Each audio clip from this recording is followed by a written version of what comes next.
Je suis dans une commune donc, de 1000 habitants. Cette commune de 1000 habitants, donc, elle est gérée directement par le maire. Les besoins, les besoins, il y en a toujours. Alors nous avons donc, au point de vue personnel, nous avons 7 personnes donc, dans notre commune, ce qui est vraiment très très peu. Et c'est le maire et les adjoints, nous n'avons aucun service donc, à côté, c'est le maire et les adjoints qui s'occupent pratiquement de tout. Alors les projets en 2013, c'est très simple. Nous avons dans un premier temps encore, nous avons des locaux à mettre à disposition de nos associations. Ils sont pauvres effectivement. Et d'autre part, nous avons à terminer notre assainissement, donc assainissement en séparatif, qui nous représente quand même de très grosses sommes. Par exemple, l'assainissement des séparatifs, c'est de l'ordre de 500 à 600 000 euros que nous devons financer.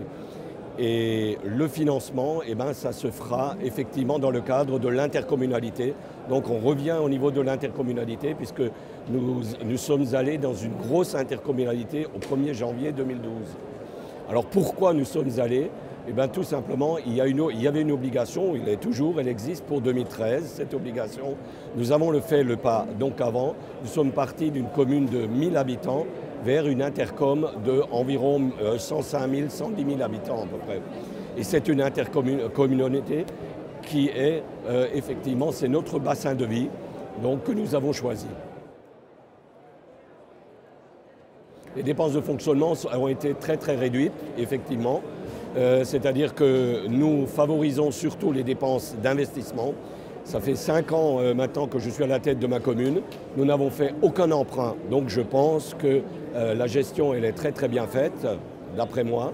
Mais le financement, c'est un financement donc, vraiment en interne. Les nouvelles mesures de l'intercommunalité, moi j'en suis absolument favorable, mais à une condition, c'est d'avoir donc une intercom qui sache faire la gestion, c'est-à-dire qu'on ne le dépense pas dans le fonctionnement, qu'on le dépense effectivement en l'investissement.